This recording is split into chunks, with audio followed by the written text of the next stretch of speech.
Hello you, welcome to the Sex Clinic and Sexual Health Hub this week. I'm Matt Valentine Chase. It's a pleasure to be with you today. We have one question for the Sex Clinic and my little tidbits in the Sexual Health Hub, which will be in part 2. Running straight into the question this week. I have suffered from PE for years. No amount of sex therapy seems to help. I've tried stopping thrusting whilst I'm inside my partner, but it doesn't work. Please, can you help me? It's making me depressed. So I'm going to give you a couple of tips here around PE. That's premature ejaculation for people who don't know. And also I will look at the mental health stuff as well, just briefly, because that does actually impact it, obviously. And it can, the thing with premature ejaculation, I don't really like the term, and a lot of sex therapists and sex coaches don't like the term either. Partly because it kind of conditions you into continuing with the premature ejaculation, but also a lot of people don't realise that most men come quite quickly. It's quite normal. So if you look at it from an instinctive, biological point of view of, propagating and reproducing, the body is designed to sow as many seeds as possible. So if you look at, any mammals when they're having sex, they come really pretty quickly. So firstly, it's actually quite normal to come quite quickly. And yes, if you want to prolong the pleasure, because that's what we're looking at, then there will be tips and stuff that you can use to help you to last longer. Now, with the coming too quickly whilst you're inside and not thrusting, I'm wondering if you're missing a few stages. I don't know what kind of technique you've been taught with that one, but that on its own, it isn't going to be enough. You need to prepare for that. So to really help you to last longer, you always need to practice on your own. Always. When you're with somebody else, you are more stimulated than you would be than if you were masturbating. It's just the way it is, because of the emotional connection with them, because of that physiological effect when you're with somebody else, touching them, they're touching you. It's stimulation and it feels amazing, right? But that, of course, is going to heighten the desire and the impulse to come. It's that simple. So for now, take the other person out of the equation so far as you're preparing to last longer, and really implement some techniques within your masturbation routine, yeah? So we're talking about when you're wanking, do it more slowly. Don't touch the whole of your dick when you're masturbating. Just touch the base because it's less sensitive to begin with. And then you will alternate, yeah? And then move the hand to the end, move it down. Not necessarily with the actual wanking motion, but just touch the end, touch the base, so that you're getting your penis used to stimulation in different places, but also then the more holistic stimulation of the penis. Do you see what I mean? If you just go straight in for the wanking, you're probably going to come quickly anyway. So we need to just do something a little bit different. So not only are you helping yourself physically, because you are changing where you're stimulating, but that also will help you to reprogram some of that, what's called neural pathways. So you've got neural pathways in the brain, it doesn't matter what it's called, but those neural pathways in the brain, the patterns in the brain, if you like, are telling you we come within a minute or we come within 3 minutes, yeah? So that's already there, it's established. You need to create a new one. That's what we're talking about here, yeah? So it's physical and it will have a psychological impact, okay? So that's one aspect of it. Change your masturbation routine. Do it a little bit differently. Touch different areas of your dick. Touch different areas of your body that you wouldn't normally do, because you are then really distracting from the stimulation of the penis to somewhere else, okay? Armpits, neck is really sensitive, nipples if you've got sensitive nipples, strange as it might sound, that's really quite effective so far as practicing is concerned. Now, the whole thrusting, stopping thrusting when you're inside, that needs to be stage 3 or 4. We're not even there yet. So the first thing I would suggest is what I've just mentioned, masturbate differently. Now, the other one is something that I talked about, I can't remember if it's last week or the week before, but I only mentioned it briefly. This is called the deer. I think last week or the week before I talked about it with women. This is now specifically for men, okay? This is what you need to do. This is a goodie, okay? You need to be naked. Do it in the morning. Get a erection or a semi-erection by stimulating yourself lightly. Put the thumb, base of the penis, cup your balls with your fingers, so it's like that. So you're sitting on a chair, legs spread a little bit so you can reach. Thumb, base of penis, which your penis will be hard or semi-hard. Semi-hard is probably better. Fingers, cupping your balls, and then you rub your palm at the area about 2 fingers below your belly button. So if you put your finger in your belly button, put fingers like that, then put your finger here just so you know where you're touching. It should kind of dip in a little bit, yeah? You put your palm on that area below the belly button and you circulate this 81 times. Then you swap over, thumb, base of penis, cupping your balls, swap 81 times. Then you get your hands like this, put your thumbs inside, close like this, put those top of your legs, and then you just squeeze your perineum. And the perineum is the muscle right bang in the middle between your balls and your arse. Or ass, if you call it an ass. So you just squeeze the perineum, and you should, and keep squeezing it. And if you lose that control of it, keep squeezing it. So you kind of, when you first start this practice, you tend to pump because it's quite difficult to isolate the muscle. Once you get used to it, you'll tense the perineum and you'll be able to keep it like that.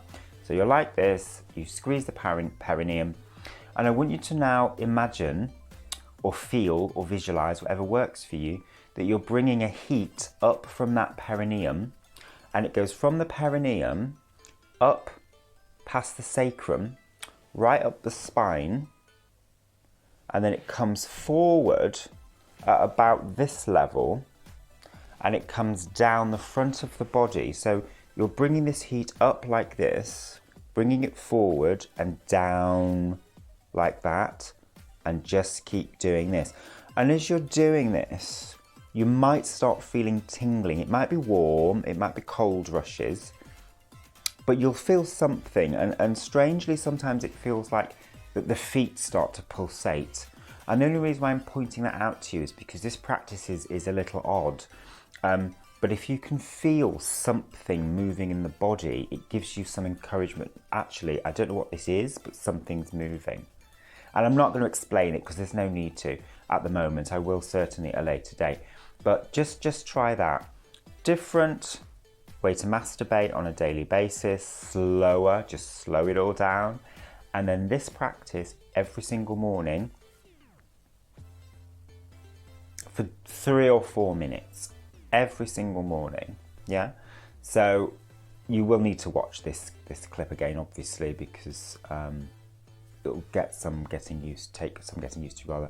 Once you've done that, and you can do that as you bring this up, I don't know, 9 times. Let's do it 9 times, yeah?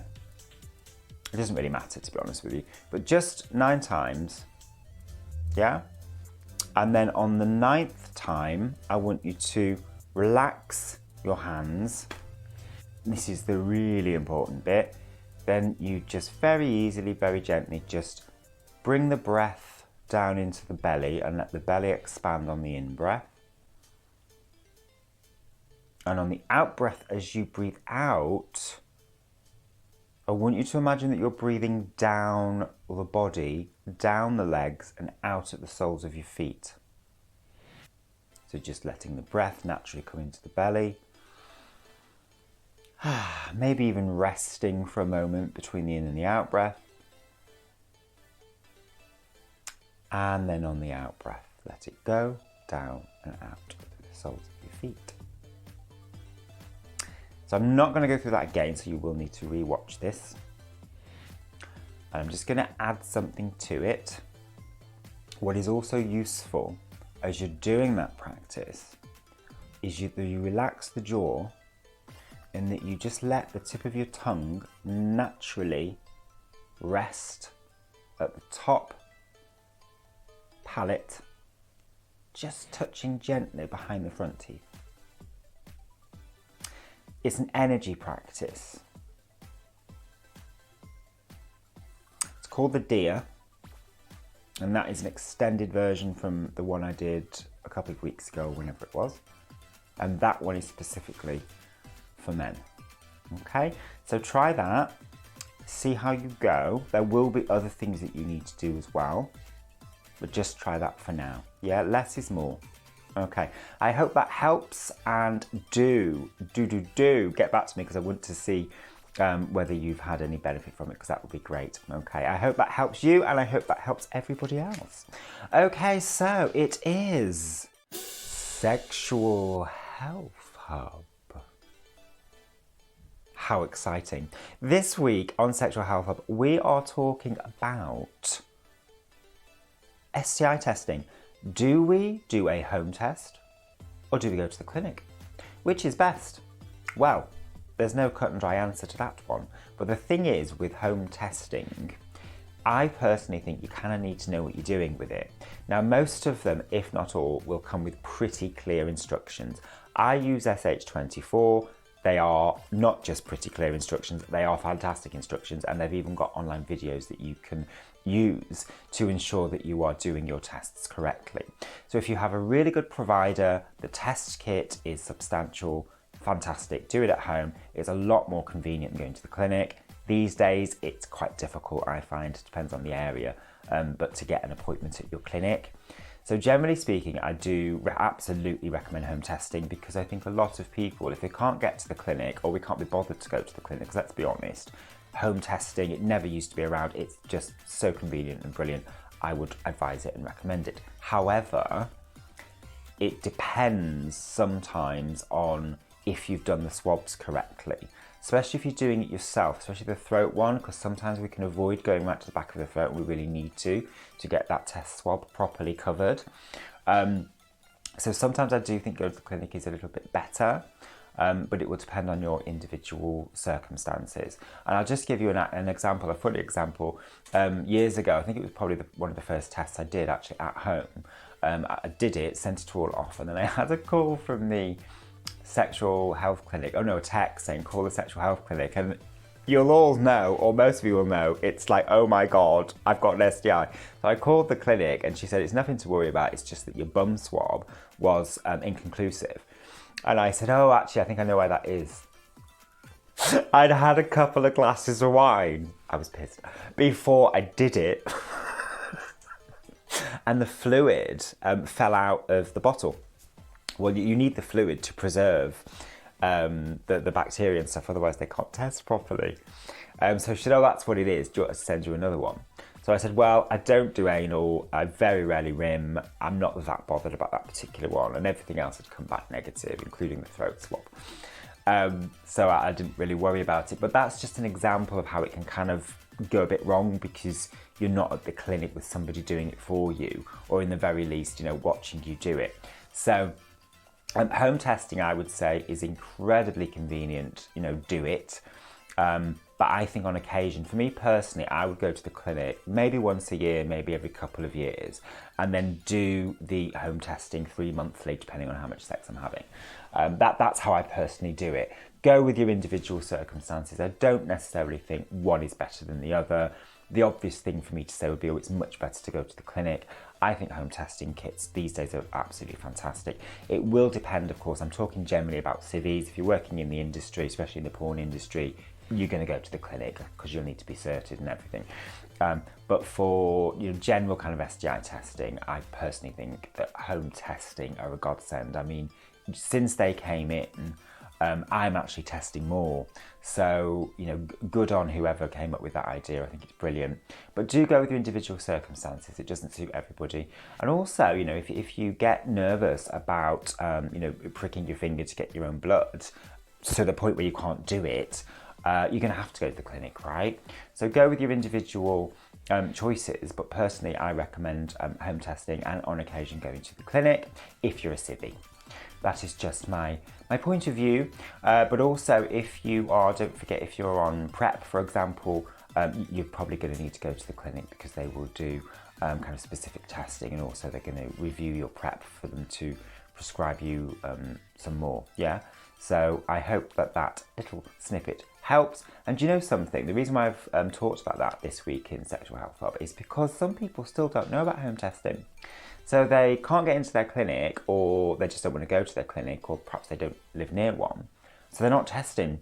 So you can absolutely get your home test. So see which is your local one or the one in your country. I'm in the UK. I use SH24 and they are fantastic.